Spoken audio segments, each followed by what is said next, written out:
All right, y'all. We are back with a Black History Month panel again for 2023. And we were here last year. We'll be here next year. And every year it's Black History Month 365, 366 every single day, 12 months of year. So if you are not familiar, get familiar and please check out all of the things, all of the writings, articles, panels, episodes, everything we have out all throughout the year. And we're also constantly putting on people who are Black people content creators for horror, like just even if it's just a tweet of, hey, follow these people. So if you can follow us at Girl That's Scary or follow Dread Central, you will find those people. Now today we are kicking it with the content creators, okay? And we have, of course, it's me, Jess, 40 ounce connoisseur, and it's Cat Daddy, and I'm back again, bitches. That's the, and we have Brother Ghoulish, Sharai Bohannon, and we have Erika and Roshane from Homies of Horror, and we're here to chop it up about all kinds of horror that came out in this past year, talking about some of the tropes, putting on other people we have seen in the community. So your eyes, yes, your eyes can get on those people. So you can follow all of the people on the call. And at the end, we will let you know where to find them. All right. So question one, what were like some of your favorite horror movie releases from 2022? Now, I know that this is like, it's not a charge question, but 2022 came out swinging like it was Monday Night Raw. They was whooping our ass with all the movies. Now, some of them were a little, some of them were mid, some of them were really fun and good. I had a really good time with movies like Barbarian. That was a really fun time. Although, it's the typical horror movie roller coaster where it's like, oh, don't go down there, oh no, bitch, don't open the door. But I remember that from the early aughts in the 90s of people making stupid ass decisions. But in this case, not a super spoiler, but spoiler alert, even though the character makes dumbass decisions, they don't have to pay for them all the way, which I'm like, you know what, you was a good person and you got rewarded for being a good person, because I would have been a shit person. I don't like, wow, that's crazy. That is crazy. You got let me just go on home. I'm not even gonna deal with you no more. That's crazy. I guess you're just gonna die then. I enjoyed Megan. I know that the girls were like, Megan could have been bloodier. Girl, they made it PG-13. We know how it goes when like things like Cursed, other movies where they were supposed to be rated R and they turn them into PG-13 movies. So of course, for an older audience, we're like, I see where you kind of pull back a little bit. However, it doesn't ruin the movie because the story is still pretty damn decent. I'm not gonna lie to you guys. Terrifier 2. I'm someone who likes blood, guts, and ass. And I'm not gonna lie to you. I loved that. Orphan First Kill and Prey. That's what I'm gonna go with. There's other movies, but I'm sure that some of y'all are gonna name them. So in this case, we're gonna mix the order up. I'm gonna start from the bottom. We are gonna go into Roshane, Erika, Kat, Sharai, Ryan. So Roshane, what do you got for 2022? What spoke to you? Okay, so for 2022, outside of there being so many good movies, hard to pick just two, but every time I've heard this question, I keep coming back to the same two movies, and it's X and Pearl. Like that 1-2 punch for me was fantastic. X, it took me a little bit of time to warm up to that movie, but once I did, it very quickly became one of my favorites. And then Pearl, a couple months later, expanding on the story, expanding on the characters, it did everything that I wanted a sequel to do in the same year, and 2022 of all years to do it. Like, I don't know, man. That's those two has gotta be my favorites, but I do have some runner-ups. Bodies was really good. I was very surprised by that. Watcher, which was not on my radar at all, became one of my favorites from last year as well. Of course, Nope has to be on there. Nope was a fantastic film. And then also Scream, because like I am more recent into the Scream franchise, and so like this newer one was very kind to me as a new viewer, because I was coming into this one a little hesitant, but I was very surprised at how much I liked it. So X and Pearl to answer the question, but with all those extra ones, thrown in there as well. Okay. Erica, what you got? What knocked your socks off in 2022? Okay, so for a movie that I saw the trailer and thought I was going to like, and I was correct, would be Bodies, Bodies, Bodies. I remember seeing the trailer and thinking that it was something that would be up my alley, and I was not disappointed. I thought that that movie was a lot of fun. I feel like that is a movie that successfully does Gen Z humor in a way that didn't feel like pandering. It didn't feel like it was poking fun at it without being malicious, and I felt like the jokes landed. I like, for me, I laughed aloud, and I don't do that often in that sort of a comedy type of situation. So I thought that movie was really successful. Two movies that I didn't think I was gonna like, but then I did, would probably be The Black Phone. Exceeded my expectations. I had very low expectations going into that movie, but it's a topic that I haven't really been, or that sort of a movie, that sort of a crime horror movie. I haven't been checking for those, but I was actually really impressed with the way that that movie played out. I thought the kid actors were carrying that movie on their back and did it well for me. So, and I'm the same way. Watcher was a surprise hit for me. I had no thoughts going into that movie, and I was left very impressed. For a story that we have seen quite a lot before, it still felt fresh to me. Speaking of fresh, I also very much enjoyed that movie. That movie last year. I thought that was another fun subversion of a topic that we've seen a lot, but I love the way that it was split up into like many different genres, and I thought they were all successfully done. And for my last one, I'm going to throw Hellraiser in there, only because I am a huge fan of the original Hellraiser, and I really like that franchise. And so I was tentatively optimistic going into that movie. And for an updated version of it, I was really happy with what they did. I think they did a good job of making it new while still feeling like Hellraiser. So I'll throw that one in there as well. Definitely support that. Definitely support that. And y'all know me and Cav watch all of them. There are 11 movies at this point, and I have seen all 11. And I'm gonna tell you, the new one is definitely at the top half. Like it's definitely at the top half, because at least 4 of those movies are 2 to 4 thumbs down. I'm not gonna lie to you. Now I believe I'm passing it to Kat, or I think passing so. it to Kat. I'm gonna just pop lock and take it anyways. All right. That's all I got. So I'm with Roshane. I'm also with Erica. Y'all have all, actually everyone so far has named things that are on my little smidget list. So Terrifier 2, I made my debut back to the movie theaters. It's a journey. I don't know if there's something wrong with me, because I actually cackle at the bleach pouring scene. Not the whole thing, but the way he comes in and starts pouring that bleach. I said, no, we gotta stop. Y'all gonna be like, nah, this call is over. So there's that. Mr. Ty or T.I. West. Y'all know how I call Mr. T.I. West. So Pearl X, okay. Visually, yes. So when I saw X, I've said this before, like on one of our episodes. It's a movie, spoiler alert, where you see the end sort of before the beginning. And usually when movies go that direction, like sometimes the ending doesn't land it. And it did for me. Like, I was like, okay, so I didn't feel like, well, damn, I already saw what the fuck happened. Sort of like, now I hate this shit. And I'm like, no, so bring me Maxine. Like, where's Maxine? I need to know how this ends at this point, completionist. Texas Chainsaw Massacre. Yes, I'm going to name it, not because it was the best story, but it was the actual one where people really got chopped the fuck up for real, like lots. It was a chainsaw massacre. The storyline and the choices made in the story, they were choices. Lots of choices were made with the characters in this story. But the way that chainsaw was going through that party bus, wow. I don't know. We already know how I felt about The Bonnet in the Sky. Shout out to Nope. And then my favorite chaotic movie of the year was Titanic 666. Yes, look at y'all all looking at me. Yes, Titanic 666 was a bunch of fucking chaos, and somehow it ended up on my list. The end. Wow. Wow, I'm gonna let you have that, Kathleen, because we have an episode on that, and I have thoughts on that movie.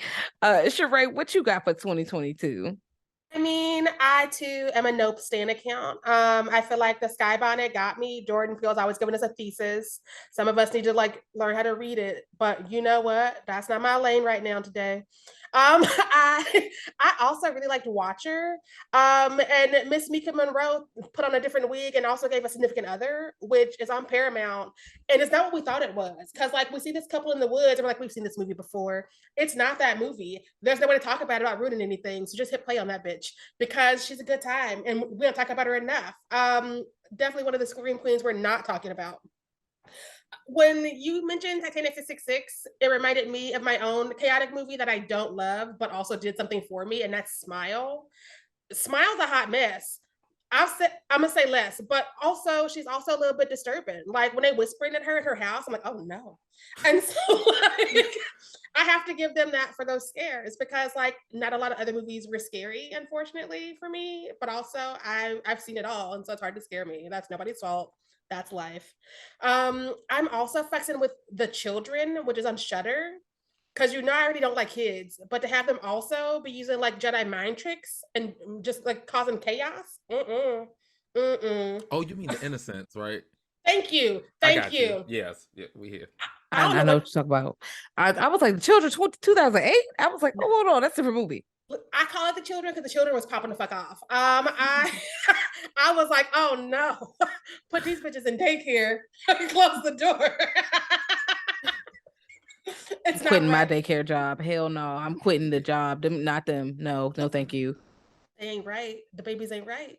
I also really liked Resurrection. Rebecca Hall gave us another weird movie that's a mood. And it gets off the rails because she likes that quiet chaos. And then when it swerves off the track, you're like, where are we and why are we here? And she's like, I don't know, but here's this baby. And I'm like, yeah, that's what I got. Yeah. Okay, I support you. Ryan, what you got? So y'all, hey, so I also got Nope on my list. I definitely loved it.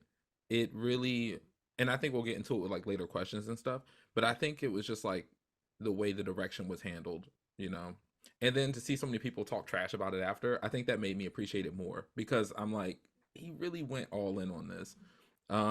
Hypochondriac by Addison Heyman, that's a really good one that I really recommend people watch. And before we recorded, I actually found out it got put onto Tubi, so it's on Tubi right now for people who want to check it out. We're all going to the World's Fair, which the first time I watched it, I didn't really like it, to be real, but when I went back and watched it under a different circumstance, I was like, this movie's okay. In fact, it's in my top 7. A lot happened in that one night. I also have The Black Phone on here. Similar to what some people were saying when it first came out or whatever. It kind of reminded me of Insidious a little bit. I mean, Insidious. I always mix up Insidious and Sinister. Oh, Sinister. The other one. Yeah. Thank you. See, yes, the other Scott Derrickson joint. So I definitely felt the vibes, and I was feeling that. I love the sadness, which I don't typically. Y'all know me. I'm an art house kid. I don't typically go for stuff like the sadness because I can't handle it. But I could handle it, and I actually watched it twice, and it was really, really interesting. I really think people should check it out. And there were 2 movies that y'all said that I didn't really think about until it got to me, but Bodies, definitely, it's very brilliant. I love that movie. And then also when y'all brought up Hellraiser, because you could tell that this new Hellraiser, that Clive Barker, he definitely was I definitely want to be a part of this project because the love and care was there. And I read the book, The Hellbound Heart, and Jamie Clayton's depiction of Hellraiser, of Pinhead, definitely is closer to the priest in the book. So I really like what she did with it, and I'm just a fan, and I hope they give us a sequel. I don't think they will, but I really hope they will. It would really be nice. It looks like they agreed. might. Yeah. Oh. I'm making this up in my head, but the way that it ended, that it ended, we could easily. Y'all still got this fucking puzzle, which I do like that it's actual puzzle. You don't just breathe on it and now it's solved because that was wild. They were like, That's what I'm saying. All they had to do, they had to push, they had to do the little finger in the middle, bop, flip it, and it was solved. And everybody was always like, "Oh, I can't believe they solved it." It's like, a baby can solve. Give it to a baby. They'll solve it. Everybody can solve it. Not a baby can solve it. A baby could. Their baby gonna be putting a little thing in their mouth and it's gonna literally go poop. I'm like, oh no. You know, the first thing the baby gonna do is try to put that cube in their mouth. They try to put everything in their mouth. They're a baby. Now, before we move on to the next question, I do want to special shout out to Piggy, which was a good time, and The Hatching, which was also a good time, and No Exit, which was a good little, horror thriller that came out right at the beginning of the year with the Allstate Man. And I know he has a name, but I know him as the Allstate Man. Like, iconically, I feel safe in his hands because I know he's giving out good insurance packages. I know he is. Okay. Now, I'm going to move on to the next question. Question number 2. Do you have any like directorial highlights from 2022 or, in general, like what did directors do that made you go, oh, girl, wait a minute. Okay. Now, I know for me, Nope was the girl when it came to direction, the way that OJ spoke with his eyes and his react, because it's not always a dialogue thing. And I know that I read a lot of reviews. A lot of people didn't get that. They were like, he don't say nothing. He not even he's reacting. He's definitely reacting. But also, when you consider your position in a certain society, you can't always say stuff outright, or you've grown up in a household where you're not allowed to say things. So you do everything with your eyes and facial expressions. So if you have that experience, you can go and no, he's saying something, the way he's like, the eyes getting big, the way he's shaking his head, the way he's stepping back, the way he's tightening up, the way he's clenching his jaw. He's speaking to you with his body. And I think that was very brilliant, in my opinion. Now this time I'm gonna go Kat, Roshane, Ryan, Sharai, Erika. All right. Go ahead, Kat. I'm doing the absolute most over here. I have, where was I at? So my answers are going to be real chaotic today, y'all. I know y'all gonna be looking at me like, bitch, you gotta go. So I do also have Jordan Peele on there. Beautiful movie, beautifully shot. Obviously with, Sharai, in terms of we ain't got time to decode the message, people be ready to punch me in the face once I'm done. But it was the exploring the inside of the bonnet for me. Like, I think that 2022 going into 2023 is like the year of like people really taking the ASMR shit to the next level. And I did not see this film in theaters, but even watching it at home, like, it was really impactful. And I could tell that it was intentional with the sounds. Like, I may have not realized, spoiler alert, what the fuck was all going on at first inside the bonnet. And I said, oh, no. Like, when I realized it was like that. And then you see like how we're getting up close on people's faces and you see them starting to get digested. Take me to the King Jesus. I cannot. So it was between that and then a movie that I'm going to talk about a little bit later. But Dario Argento, although a movie for dark glasses, it's motherfucking Dario Argento. That's literally all I have to say. Everyone's looking at me like, bitch, what? And I'm like, I know. 2022, everything's chaotic. Okay, we watched that as a secret because Shadow was like, we gonna release a secret movie, and the secret movie was Dark Glasses. I'm like, you know what?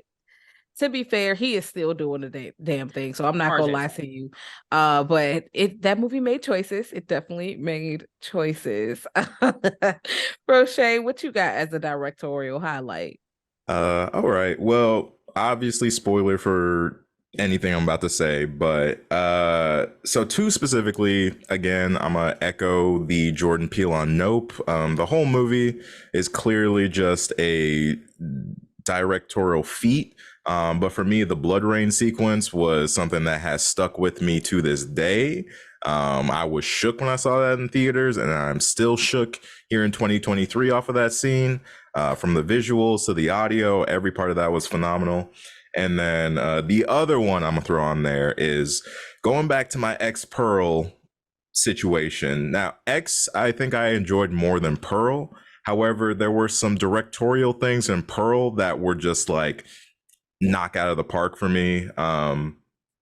Basically, the last quarter, I want to say, a Pearl, not to like say too much and get into too many spoilers, but from the monologue to the last kill sequence to the ending credits sequence that's in there too, like it just felt like in the last 20 minutes it was just win after win after win for me directorially. So Pearl's got to be on that list for just the ending. All of the ending of Pearl was phenomenal to me.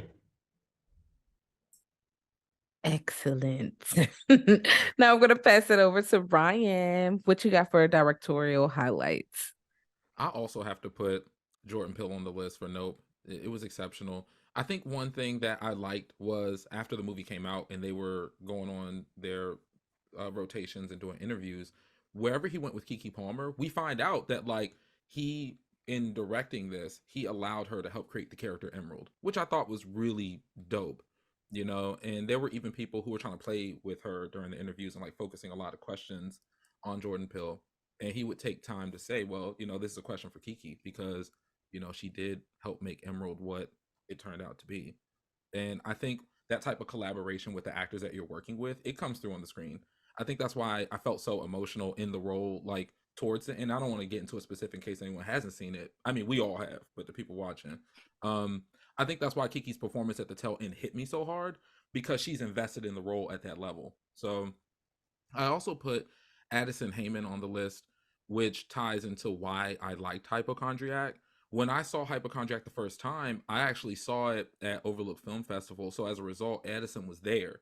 And so he was actually talking about what went into this movie and how there were pieces of this that were autobiographical to a psychological like situation that he actually went through and trying to turn that into a horror experience for all of us. And there were pieces in there that actually happened to him, like the parts where he couldn't use his arms. So I thought that translated, and it definitely was like a directorial pursuit. And the last one on the list is Jane Schronburn for We're All Going to the World's Fair. Because for the people who are watching the movie who don't know, this is a non-binary filmmaker, which I find to be very motivational. I don't think there are too many out there right now. And the film made enough of a splash that now we're seeing Jane be associated with other future projects and getting involved with other directorial pursuits. So we're going to be seeing a lot more of Jane because of what happened with this movie. And I'm so excited. Like more non-binary filmmakers, if I could learn how to talk. But those are my three. All right, Sharai. I'm also gonna stay on this Jordan Peele train because like he did the damn things. He gave us a movie that's smarter than most audiences, which is what the discourse on Twitter is really telling me. Um, I'm also here for Daniel Kaluuya's embodiment of OJ because again, that's people and their biases showing. We have so many Scorsese movies where women don't speak, but we're supposed to know how strong they are while they're silent. And yet when OJ is not speaking, he's not giving us anything. We don't know him. We can't understand. And I'm like, say less. I already know who you are, Janet. Um, another movie where I think direction really came in, did something for me was Bodies, Bodies, Bodies. Helena Rain.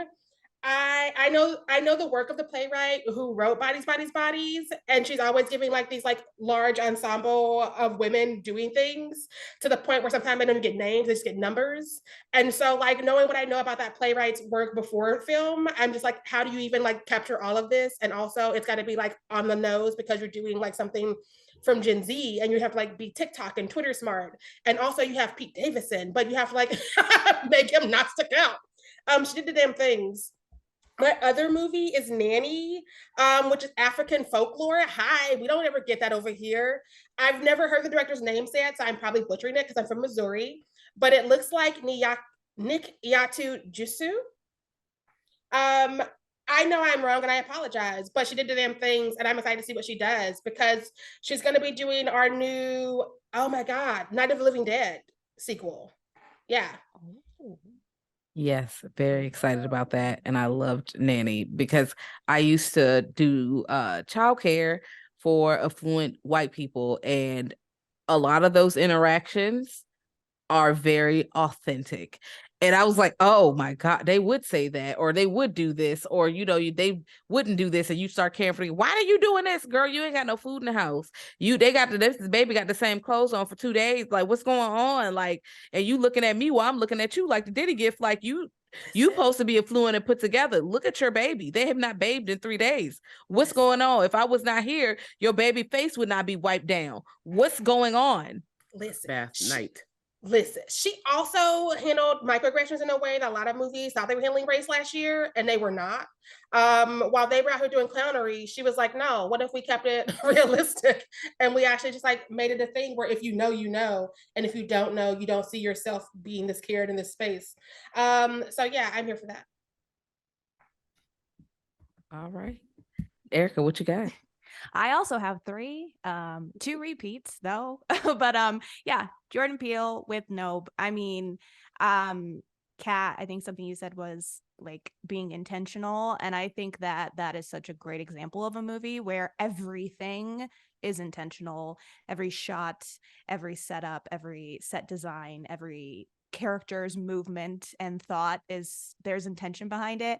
And for being a movie that I think is on such a grand scope, for the whole movie throughout and following so many different narratives, I always have to give it up to a movie where while you're watching it, there's so many pieces that you almost don't get all of it. But then when you look back at the end, you realize that it's every piece made the puzzle, made the full picture, and you appreciate it at the end because everything makes sense. Everything fell into place by the end of it. And I think that this movie is just such a great example of that. I also have to give it up to Ty West for both X and Pearl. I'm in the opposite camp. I actually liked Pearl more than I liked X, and liking Pearl so much made me like X more. But for 2 movies set in totally different times and kind of going for different tones, I thought that they were both really successful. I love like a period piece, a movie set in a different decade, and I especially Pearl for this like almost Technicolor Wizard of Oz-esque like adventure to also be tied into these horrific things that start to unfold throughout, I thought was like weaved very, very well. I loved that movie. I had so much fun with it.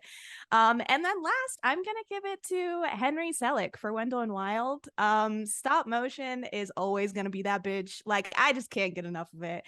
And watching that movie, I was just taken aback by how everything looked, how creative you have to be to put all of that together. I love watching all the behind the scenes for that. And like last year we covered Coraline too, and I just can't get enough of it. It's just such an art. Like, you have to be so dedicated, and it is such an art, and it is done so well every single time. And especially I love Henry Selick's movies. And yeah, that one was no different. So good. Yes, I love their movies. I got Coraline sitting right here on the shelf.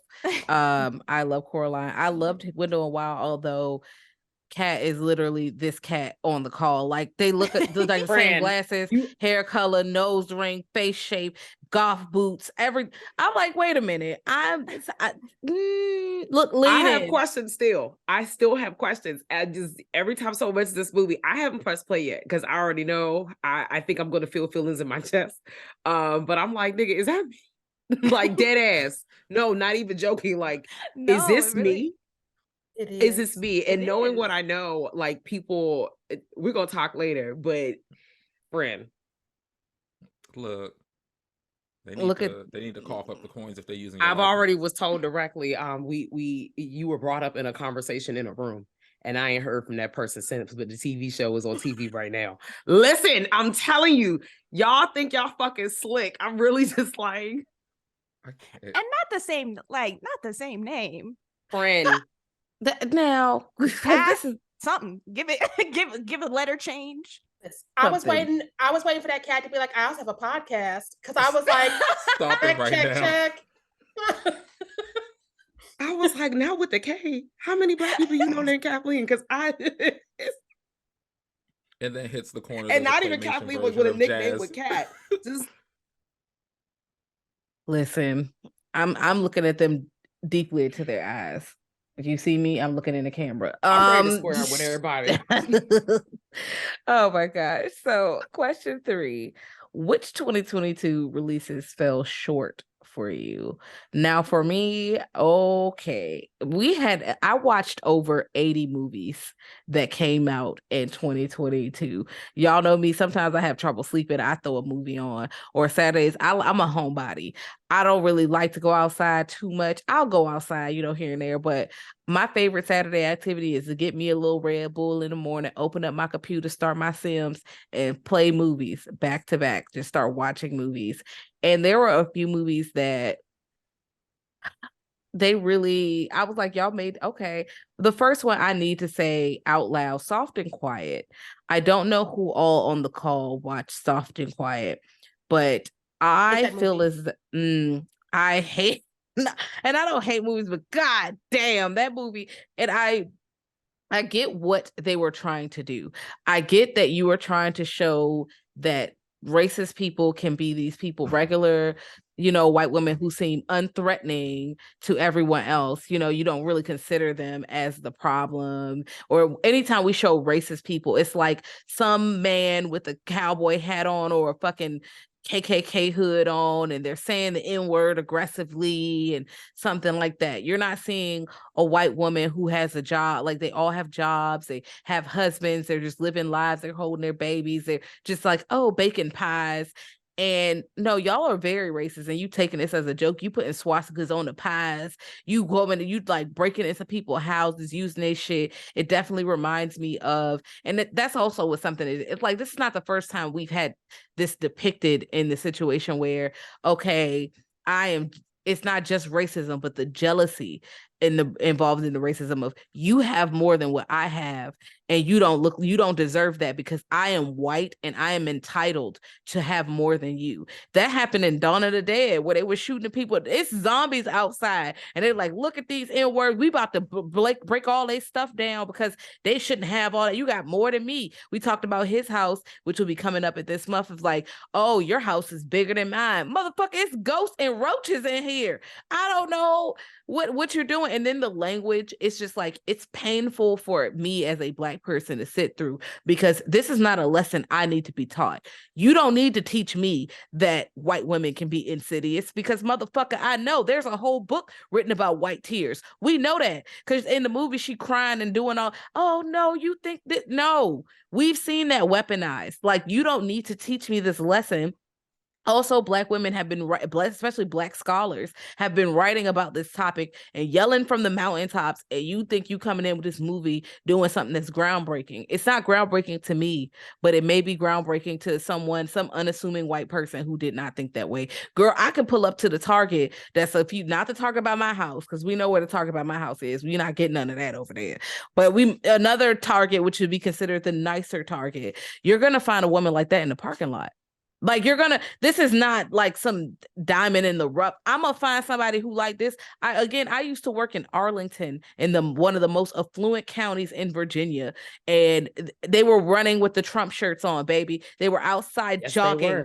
They were doing like, I know this life. This is from experience. I don't need to watch an hour and a half movie about this that ends up being unfucking resolved. Like, and then you think because the person of color, halfway makes it through, and not all of them halfway makes it through, you think that's supposed to be some sign of fucking hope. Girl, fuck you. That's how I feel. Girl, fuck you. That is not a sign of hope. You just beat her ass, broke into her house for the shit she probably had to work twice as hard to get over you. And my God, it just sent me to the depths of hell. Choose or Die. Don't know if you guys saw that movie. It was not. It was a movie. It was a movie, and it could have been okay. It could have been okay, but it wasn't. But it wasn't nearly as offensive as Soft and Quiet. And not to say that art can't be offensive, or art has to be safe, because that's what happens when you talk about those movies. You guys want art to be safe. It has to be. No, but if it's going to be dangerous, motherfucker, what are the stakes? What are you really showing us? This is not high stakes. It's a racist white woman. Okay. Like, that's not high stakes. You girl, okay. I feel like the Devil Wears Prada, ooh, lace, groundbreaking. Okay. Like, that's what I'm saying. If you're going to make something dangerous, I need that shit to be a little more high stakes for me. But again, for Black people, racism is not high stakes because that's a lived experience for us. Yeah. For white people, racism is high stakes because to be called a racist as a white person, that is earth shattering for them. And I'm just like, all right, well, all right, girl, I guess. Firestarter was also very fucking mid. And you know, the first movie, the first Firestarter, it's not that good of a movie. I'm not gonna lie to y'all. I've not read the book, we'll say that. But the first Firestarter movie, it's not terrible, but it's not that good of a movie. So y'all could have made a slightly better movie. It's not like you remade a super duper classic. You could have made it, but no, it didn't hit for me, guys. It didn't hit. Sorry to say, I fear it's not good. I did not choose any kind of order. I'm gonna go with let's do something fun. Let's do Sharai, Kat, Roshane, Erika, Ryan. Awesome. Tag me in, coach. I also hate Soft and Quiet. It's the only movie I've ever wanted to send to hell in the express lane. I don't come here for shock value in an hour and a half of slurs. I felt that was really shaky. And I'm looking at that director writer and I'm just like, why do you think this was the moment? Because again, like it literally is white women being bad. And I don't need a movie about white women being bad and committing hate crimes. And also all of the critics that were out here talking about how they found hope in this hate crime, then kiss my ass. This movie, this movie is my new villain origin story. I thought I had them already written down and I saw 20 minutes of this movie. I rented this movie and I tapped out, which I never do because I'm a poor, because I was like, I did not come here to hear the N-word this many times. Fuck this movie. And Amazon had to take those $3 from me and I can't get them back. And you know what? I've learned. I will not support this person anymore. And I'm looking at Blumhouse because like a lot of my bottom movies are Blumhouse movies. Firestarter, They/Them, Kevin Bacon, Why You How You're Hurting People, Unhuman. Yeah. Why was that a movie? Who? For whomst? For whomst? Those are movies I've actually seen. One I have not seen, but I also am going to fight is Dashcam. Rob Savage cast Annie Hardy in front of our faces and then was like, she got mental illness. That's why she's racist and homophobic and she's anti-vax. And I'm like, a lot of people have mental illness and you know what we're not out here doing? This shit. You and your girlfriend. And so I'm not watching that movie, but it's also on my hit list of movies I'm not having a good time with. I have really nice to say about. I also have to put in, because I really did hate this movie too. Speak No Evil. Why? For how you have a movie where nobody fights to be alive. Nobody wants to be alive. They're just going through the motions. Like they even tell them at the end, we're doing this because you let us, and they go getting down there in their little hole to get stoned. And I'm like, they told you the reason this is not happening is because you ain't trying. And you're like, well, no point in trying now. Let's go get ready. And Twitter lost their mind for this movie. They're like, oh, it's so good. It's so earth-shattering. And I'm like, did we watch the same movie? Do I have a different cut on Shudder? What is happening? Because like, I know we didn't watch the same bland shit. You out here like caping for it. Girl. Listen, I'm gonna fight that movie too, but for different reasons than Soft and Quiet. Soft and Quiet is the final boss battle, and I will be ready for her. I will say that there seems to be like a cultural situation going on with Speak No Evil, because somebody was like, yeah, that could just happen. And for me, in my family and my culture, and I know that could not just happen because the culture of being polite is not universal. You know, politeness only works to a certain extent. And for Black people, I know for Southern Black people, yeah, we be polite, we wave and say hi, but you're not about to be a habitual line stepper. And I'm not going to say nothing. I'm not going to go nod and be like, oh, maybe it was me. No, motherfucker, it was you. And I'm going to cuss your ass out. You lucky I don't walk a mud hole in your ass and walk it dry. Like, I'm going to stomp a mud hole in you. You better relax. And they were just going to have to be rude and, you know, keep it moving. And people were literally arguing me down. Like, no, because it could just happen because they're being rude and you don't want to. Girl, I don't care that people label me rude. I am a Black woman. As soon as my voice gets an octave too loud, I am the rude, sassy bitch. So I don't even give a damn. Let me go with that. Listen, like, Holmes was this movie. Holmes. I did not know before I saw this movie that I needed to make the statement of it needs to be a horror movie by somebody needing to want to fight to be alive. Like you have to put in some effort to want to make it to the end. Like I'm not saying you got to be the best fighter because we have a lot of final girls that are mid, but like for a movie where people are just like, oh no, this is still happening to us. Oh no, it's still happening to us. Why are you doing this? Because you let it happen to you. Okay, go get in that hole. Okay. I'm just like, if you don't want to be here, why are you making this my problem? Just saying you don't know what you want to write about today, but this assignment is due and let us go home. Also, I'm tripping over you saying go get in that hole because I can see you naming the episode of Nightmare Fist that go get in that hole. I can totally see that. Because that was their moment to be like, oh, y'all right, we've not tried. And instead they were like, oh, we've already come this far, I guess. You want help getting in the whole field? Yeah, I do, Barb. Thanks. Like, let's get comfortable. Like, It's the voices for me. Yes. The voices taking me out. Oh my God. What you got, Kat? What you got for movies that fell short for you for 2022? First, when you were going on all your words, all I hit in my mind was like, dog walk 'em, sis. Like I literally was just like, I was cutting up. They, them, that is the sentence. I'm going to come in with one where everyone was really fucking excited about it. I'm not gonna give myself a stage, but Deadstream. That is also the sentence. Not because it was a found footage. Like the way the camera was going, oh, we in person, oh, we on the camera. I love a found footage. I go over found footage films. It was the choice of language for me. And then when I see everyone, just for like with movies in general, like when the main character just says a bunch of wild racist shit for no reason.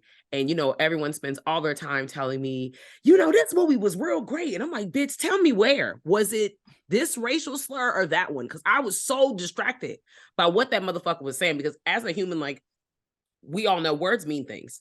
Yeah. So if I'm here watching this movie, I'm actually listening and paying attention to what's going on. I work a job, bitch. I be tired. So when I come home and the little window of time I got between closing my eyes before I clock into that bitch tomorrow and actually being a human, I felt like my time was wasted. Like, and I know I wasn't the only one because the person who was watching it with me was like, are you turning this off? Yes, I am. Yes, I am. Y'all niggas play too much for me. Like, I was just like, wow, and I sat through basically like a good chunk of it. So before someone pulls up in the comments below and goes, I can't believe it. I know how many people have given this movie accolades. I know. And you need to look at them people too, because I've seen their work and they saying nigger lots of times. So with that being said, it's going to be Deadstream and they, them. And I've already talked about Dario Argento's Dark Glasses for me because they really gassed it up. And I love Dario Argento, but they was like, it's a secret movie. And we're all like, yeah. And then the movie, the movie's going. And there's like 5 people that are like, this is a 10 out of 10. And I'm like, girl, this is cool. I love Italian horror. And that's actually like, I'm glad that I can finish on that note. It fell flat, but it's Italian horror, bitch. I'm a press play anyways. I don't care. 2022. I love Italian horror. Y'all know I love a Giallo film. Y'all know I love some black gloves, ho. I and a switch. Man. All right. Let me pass it to Erika before I get off topic. What fell short for you in 2022? Okay. So first, I'm gonna say tentatively Smile, but only because by the time I saw it, it had been so gassed up. All I heard was, it's the best horror movie I've seen in years. And I'm like, oh shit. And so I watched it, and it's not a bad movie. There are a lot of aspects of that movie and ideas of that movie that I thought were pretty darn good, and I would have liked to have seen them dive deeper into. But I feel like the things that I wanted to see more of were kind of pushed to the wayside in favor of just throwing a lot of jump scares in and spending more time on that, and spending more time on the same things that we've seen quite a lot, the fiance who doesn't give a fuck, or them having a time counting down and them having to do all the investigation. I mean, You know, that's fine. I don't mind seeing that in a movie, but I think I was more irritated because there was so much stuff in the background that I was like, that's what I want to see. Like, show me more of that. And instead, we were following a movie that I had seen a lot. Now, the ending, I will say I did enjoy the ending of it, but I feel like it didn't live up to what it could have been. And I think I'm more irritated about that aspect than anything else, because it really could have, I feel like it really could have been it could have been a contender. And for me, it was not. So then after that, I would say Halloween Ends, only because that is not an ending. That was Halloween Middle. It should have been Halloween Middle, and then we should have had another one. For that to have been the end felt disrespectful, in my opinion. I don't even dislike that movie as a storyline. I actually don't have the same issues as, I know a lot of people didn't like that storyline as a whole, but I actually was kind of like, oh, this is an interesting thing to dive into within the Halloween franchise, but to do it here and to do it now was a huge misstep. Like, don't do that. Don't let us sit through all these and then do that right at the end. And then we have all of these other characters that we've spent these last 3 movies getting to learn a bunch about, and then all of a sudden their side characters be plot. That was weird to me. I did not like that at all. So that was kind of a bummer, like having that be the ending. It just felt like it fizzled out rather than ending with the bang that I expected it to. And lastly, I'm gonna have to say Crimes of the Future. I did not like. I see a lot of shock, but I did not. Nah, I'm with you. I'm with you. I'm didn't- sorry. I'm with you. I understand. I was really I love Cronenberg. Like, I was so excited for that movie because from the trailer and from the images, I was like, this looks fucking sick. However, I feel similarly in the sense of it felt like we barely scratched the surface on a lot of that. I wanted to live in that world, and I felt like I was just passing through. I didn't know anything more than I knew, but from the beginning to the end, I feel like I didn't learn anything more. And I really wanted to dive into a lot of what was going on there. But it just felt like we were pretty surface level for the majority of the movie, which I was bummed about, because although visually I did think it was stunning, I just thought substance wise I couldn't connect to it in the way that I hadn't thought I was going to. So it just was a little bit of a bummer for me, because I really thought that there was like a good story there, but it never went past the thought of a good story for me. So yeah, those were my 3 that I was disappointed with. I understand. I watched Crimes of the Future, and my thing was the discussions you could have were excellent, but the movie was not. Like, the things it was saying was bigger than the movie. And for me, as a moviegoer, we can't just treat movies like, yes, they're art. Yes, it's media, like, cool. But the average moviegoer is not going in to watch this and write a fucking thesis. That is not their goal. They're coming in to get some entertainment or to feel something and watch this movie. And I'm like, no, there's multiple things where I can pick up from that movie and apply it to other shit. Because honestly, with these microplastics and shit, we gonna end up eating them fucking bars that they was eating at the end. We about to turn into motherfucking unnatural anyway.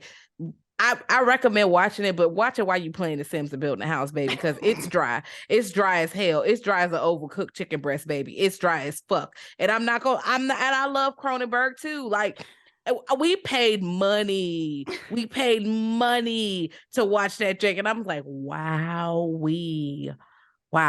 But I understand. Like, again, the message here, the movie here, down low. You can't even see where my hand is. Roshane, what you got? What did it for you? All right. Well, there's gonna be a lot of retreads. Also, apologize for background noise, but First on the list has got to be Unhuman, just because that one was one that I was excited about at the time. Didn't get to watch it, and then towards the end of the year, I went back. I was like, all right, I'm gonna go back and watch this joint. I love me some zombies, bruh. That's all I'm about to say about Unhuman. It's just bruh. Like, I was so excited going into that movie, and I left so disappointed. It was not okay. On this list too, it's actually kind of funny that y'all bring up both Dashcam and what was it, Dreadstream or Deadstream? Sorry, because Deadstream. I watched Dashcam thinking that it was Deadstream.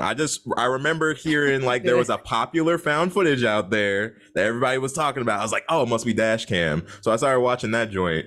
And it was really funny watching it because, like, one, I'm a slut for found footage in any form. I just like seeing how it's just how they shoot it and how it's made. And so I'm watching the movie and I'm like, man, this lady's playing this role real well. As somebody who like worked during that the COVID time and everything, and like, yo, she's playing this role pretty damn well. And then somebody in the community was like, oh, by the way, she's actually like that. And I was like, that makes a lot more sense now. Though I will say watching her life get completely destroyed is kind of cathartic. But the movie in itself is really gross in a lot of places. I had to watch it in like 2 sittings because I just couldn't get through it all at one time. But it was just one of those ones where I was like, oh, found footage. It's hard to get found footage wrong for me. And yet it's still like, it found ways. But the other one that's on my list, which one? This one's like less passionately. I don't like hate this one, but I was just kind of disappointed with it. And it was Men. Mostly just because now here's the thing. Now listen, I went and saw Men with like a male friend of mine, and I sat through the movie and I enjoyed it. I did. And like I understood what Men was going for, but I wasn't sure if I grasped the full message of things. And so I left that movie feeling a little bit wanting. I was like, that was an interesting experience. I thought a lot, but like I'm not entirely sure how I like fully felt about the movie. And so I was waiting to kind of see what the public perception of this movie was. And it seems now that a lot of people were of the same camp that I was in, where it's like they may have watched the movie, but like it didn't resonate with them. And so, like, whether or not the movie did what it was trying to do, that's not what I'm trying to debate here. It's just what happened with that movie and the reception was disappointing for me because, like, I do think the subject matter of that movie is important. And I love seeing that included in the plot lines, especially in the genre. But it just sucks when stuff like Men or like they, them, like stuff that is like centered around specific people or marginalized groups that don't get to like really show up and show out in this genre. I hate when those movies fall flat because one, it's not a good representation for the people. And then two, y'all know how producers are. Like if the movie flops, they're not going to want to do more movies down that like mindset. So it's like Men was one of those ones where I was like, I'm kind of hoping the longer this is out, the more people will like break this thing down and like enjoy it more. But like just seeing the reception of it, I was like, dang, that sucks. It sucks. Like the movies that are trying to make these statements are the ones, even Crimes of the Future too, the ones that are like out here trying to make statements, they just don't have that appealing factor that I think a lot of people are looking for. So like that was very disappointing for me overall, I think. Yeah, no, I definitely understand. Don't also want to add in Grim Cuddy. If anyone watched Grim Cuddy, I'm sorry. It that was a movie. Ryan, what you got over there? So the first on my list was definitely They/Them. And I have like a really specific reason too. Like I think that there's this weird thing that happens where we want more representation in horror, and sometimes people are afraid to depict certain marginalized groups as like bad guys. I'm here to say like it's cool to depict, you know, marginalized groups as the bad guys. It's okay to get dirty with any type of character because it's going to make the film more compelling and more interesting. I think there's so much more they could have done with this film. Even them deciding to put it in a gay conversion camp doesn't really seem to follow for me. It didn't seem they were clear on who was supposed to be the antagonist. It was just flat. It was like somebody took some seltzer water and shook it up and threw it on me. The second one on my list was Smile. Um, Similar to like what you were saying, Erica, I feel like it just got boosted so hard like before I saw it, so that it kind of set me up for disappointment. There was just so many jump scares which were effective. I did see it in theaters, but the storyline in between just was not interesting to me, like in the least. I could care less about the main character. It felt like the man she was living with wasn't really her lover. It felt like he was like maybe her nephew or something. Like there was no chemistry between them. Strong auntie vibes. And I don't know. I just Smile let me down, but I'm also okay if they do a sequel because I think the concept behind the monster and stuff just was interesting enough for me to like see them try to get it right. To be honest, I'd go see that.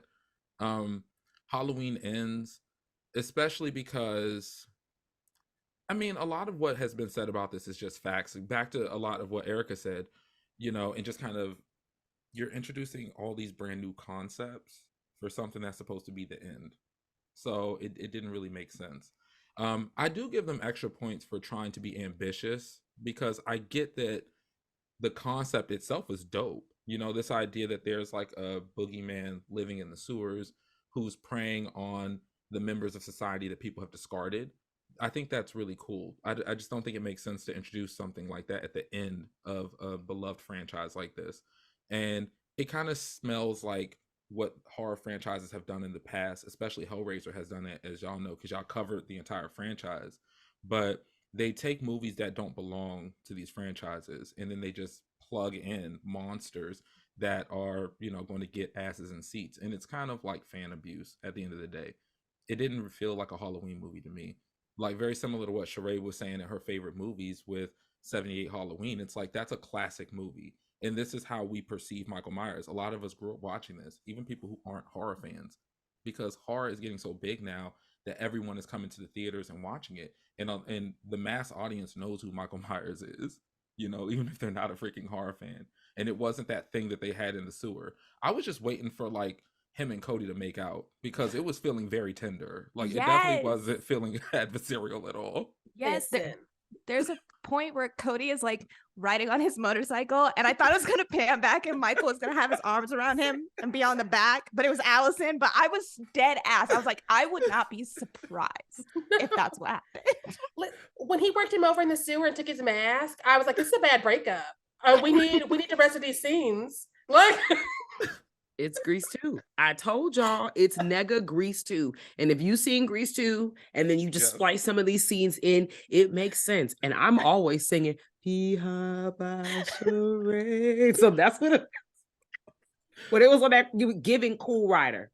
That's exactly what it was. Oh God. Kathleen, please. Where's the lie? You can't find it. Now I keep singing Back to School again. Kat, y'all know shit. I hate musicals. Let's start here. Kat loves them, but I will watch a few, because that is one of my best friends. So if she say, all right, we got to see it, I'm like, all right, Dream Girl. There are like 6. I have 5 hands up. I also have this in my hand because it's Black History Month almost. When y'all see this, it's Black History Month and I'm celebrating. Anyway, there are a few other movies that I think that, because again, I've seen so many, because I clearly I have time on my hands where I'm not sleeping and I'm just hitting play on movies, and I do want to see what all the fuss is about. And a lot of the times I be seeing movies, I'm like, like The Northman. I was like, I only came to see Eric Northman. Oof, that hurt me. I like The Northman, but I understand. Shout out to you. I don't, but also that's made by the same person who made The Witch and The Lighthouse, and I don't think I care for his movies to be. They're well made. They're not well made. They're well made. They're just not for me. Okay, that's so fair. That's all. So I will give him that. It's not like it's a piece of shit. I'm just like, girl, I sat there and I paid money and watched that movie. I paid before it came out, and I was like, I'm about to watch this movie, and I'm like, all right, okay. And Nicole Kidman is always a shaky character. If y'all look back at her filmography, she be shaky as hell. Her characters be shaky as shit. I watched Flux Gourmet. That movie was a movie. I watched Studio 666 with fucking what was the rock band that was in that? The Foo Fighters. Foo Fighters. Yeah. Ortega. Yeah. That was a movie as well. And I was like, all right, The Requiem. That I thought it was a shark movie, and it was really a movie about divorce and relationships. It was a thing. Pussy Cake was also a movie I saw. I don't know if anybody else That Salt sounds pussy fun. cake. She a splatter movie. Like She's a you just splatter go in for movie. splatter vibes. If you just want to see some like things come out of all the orifices on people, that's your movie. Makes sense. Pussycat. Yeah. Is it on Yeah. Tubi by any chance? Does it sound like Screenbox. Tubi? It's Oh, on so Screenbox. It's on close. Screenbox. Yeah, no. Sorry. Now this is a movie that I do want to plug in that I liked halfway, but it wasn't particularly a good movie. Tiffany the Doll. I don't know Hold if up. y'all okay. Don't Not you? yet, but I'm Hey, coming. Look, don't come for Tiffany. Okay. I like it. I kind of Okay, like that movie, but okay, it's all just that none of these people are professional actors. The budget is clearly whatever. And that's what hurts the movie. If they had money and that, because they are like, it's a person, like giving like Megan, but it's not Megan. It's a person just sitting there blinking, a human blinking. Love it. Like they're supposed to be a Yes. fucking dog. Bitch, I can see you blinking. You a human. Stop acting like you a robot. I don't care. It was still fun. I loved that movie. It's free on Tubi. It was fun as hell. But you know, there were some movies that, and then I'm still on the fence about My Best Friend's Exorcism. I read the book. I read the book after the movie. I like the movie, but not for me. I like the movie for maybe a white teenager or a white adolescent. I think it would probably be better for them. And then once I listened to the book, I was like, some of this shit is a little racist, bro. And I don't know. And then you got the one black character and you made her the fucking bully, bro. It's something about optics for me. That's Timmy Burton energy, and nobody wants it. I'm All right still now. looking at him sideways. You know, I've been looking at Tim Burton sideways for years. Okay. But yes, we're gonna dive into the next question before my blood pressure go up dealing with fucking Tim Burton ass. Because I don't got time for his shit.